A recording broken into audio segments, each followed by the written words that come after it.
How's it going, everyone? It's GadgetsBoy. Welcome to another video. In this one, we're going to be taking a look at the MediaTek powered Infinix Zero Ultra. This is a powerful device and this will give you a lot for your buck. I'm talking 200 megapixel camera and also a 180 watt charger, which means you can charge this from 0 to 100% in just 12 minutes. That is ridiculous. You got a bright display, you got a really nice design as well. But before we get into it, let's see what you get in the box first, and then we can give you a tour of the device and show you some of the features. Inside the box, you get everything you need to get started. You get your 180 watt Thunder charge, which is just a powerful charger. It just means you'll be able to charge this up very quickly, and it comes in the packaging ready to go.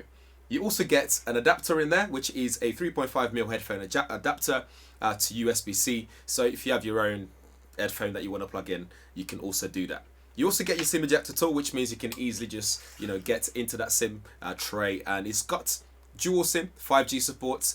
So if you're someone who travels a lot, that could be a deal breaker for you.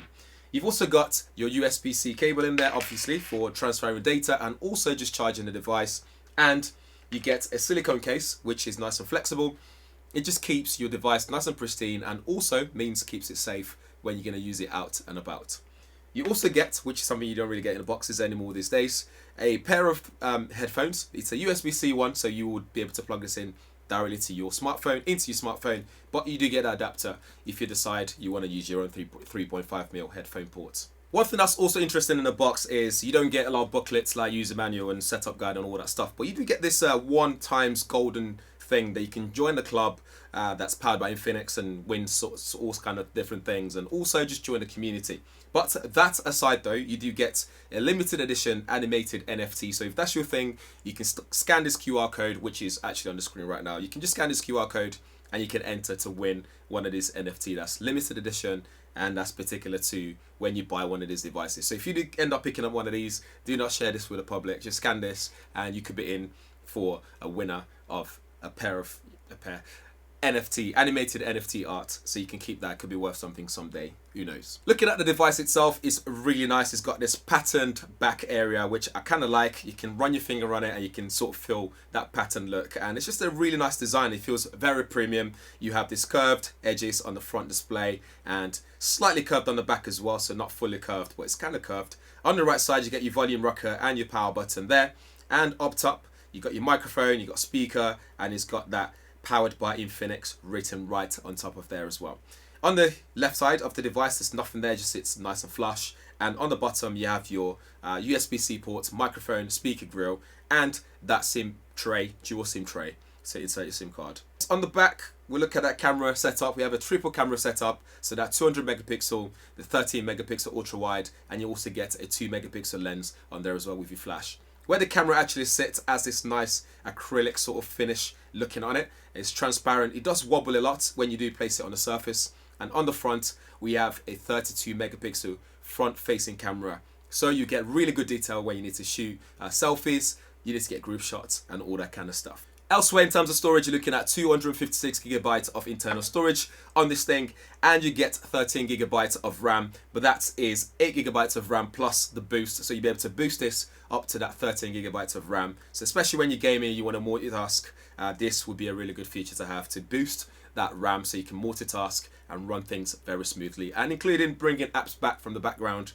So if you multitasking, like I've said many times, if you're running a game in the background, you can just push that to the background, bring it back out, and not worry about things crashing. This is running on the latest Android 12 operating system, which is reskinned to the XOS 12, which is Infinix Mobile's own skinned operating system, and things feels very fluid on here. Things just run very smoothly. There's not many bloatware on here as well, which I'm quite surprised about. I was expecting, from this Android brands, usually you get this bloatware on the device that ends up being something that you can either remove or you can't remove them, but this is very neat. It's very clean and I really like it.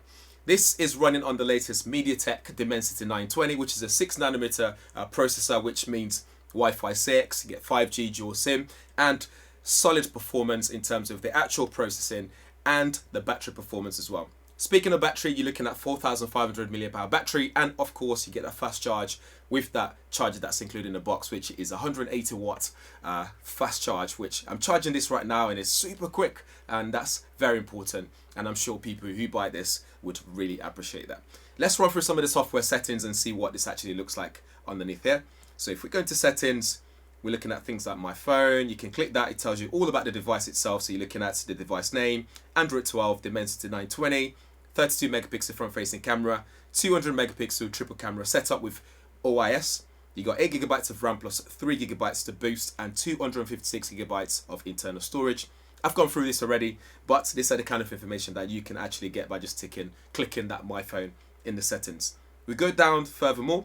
You've got personalization, so you can change things like your wallpaper, you can change your always on display settings, and so much more, including your fonts as well. You can download some more as well if you want to do that. We go into display and brightness settings. You've got brightness settings, adaptive brightness. You've got high brightness mode in situations where you really need to see things in bright light, situation like direct sunlight. You've got screen timeout, but what you might be interested in is that screen refresh rate, which allows you to select 120 Hz refresh rate, or you can go to 60 Hz refresh rate, or allow it to automatically switch based on whatever you're doing. So if you're gaming, you might want this to automatically switch to 120 Hz, so you get faster frame rates, especially if you're playing games like Call of Duty.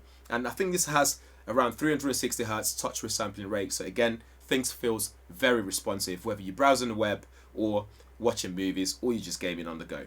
The Ultra Touch, which allows you to do things like swiping very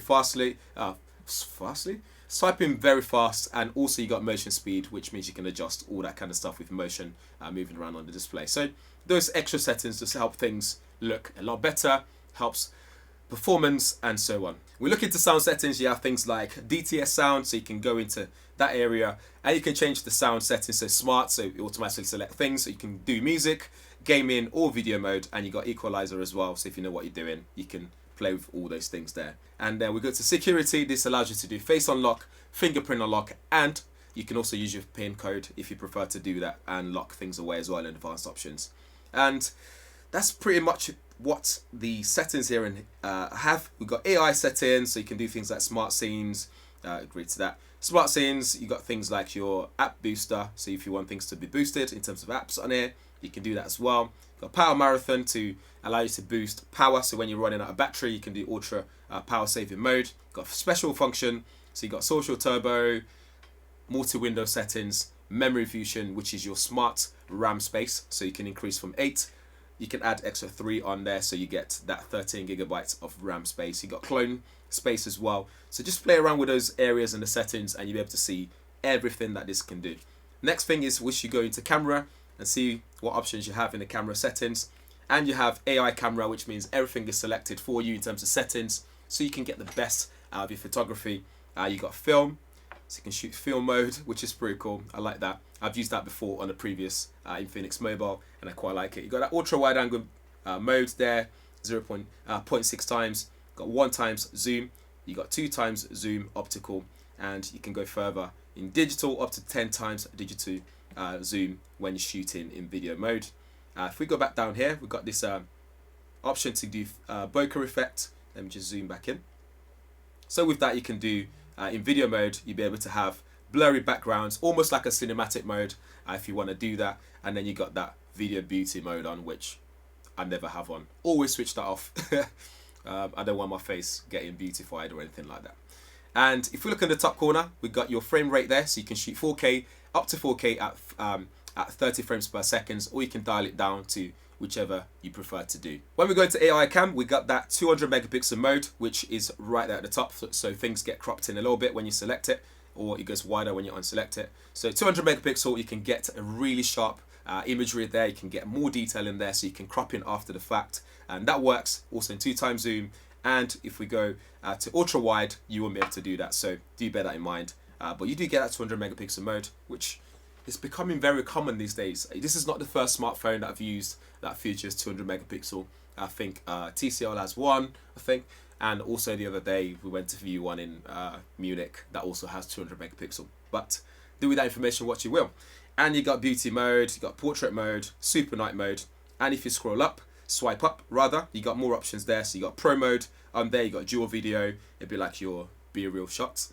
And you got AR shots on there as well, and Super Night, like I already said. If we go back into photos or AI cam, and we go to settings, so we can see what else we have here. Got grid, touch capture, AI focus.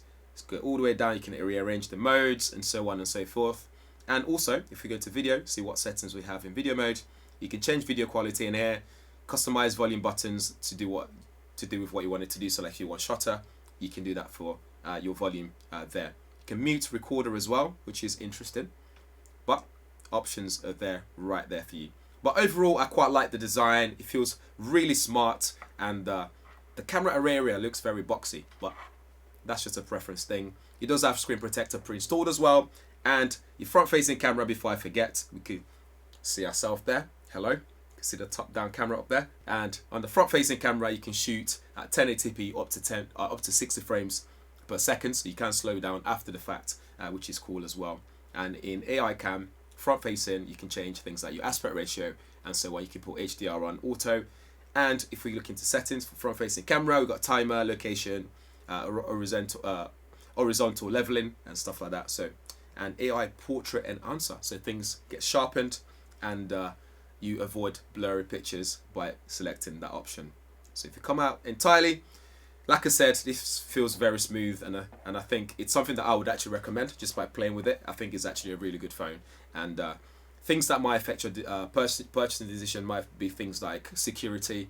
How many security updates would you be getting with this, and how many actual Android updates would you be getting with this as well. Call of Duty runs very smoothly on here. Honestly, you just power it on, you start gaming, and there's no problems with gaming, especially a game like Call of Duty that involves a lot of processing power and graphics power. There's no issues there at all. And in terms of the display, things looks very sharp, very vibrant, and fast charge, 180 watts fast charge. I don't think you can beat that really. But let me know what you think in the comments below. That's just a quick unboxing and overview of the MediaTek powered Infinix Zero Ultra. Thanks for watching. Don't forget to subscribe, hit the bell notification, and I shall see you guys in the next one. If you have any questions, drop them down there as well. I'll do my best to answer those questions. If you like this video, hit the like button, and if you don't, double click that dislike button. I shall see you in the next one. Thanks for watching.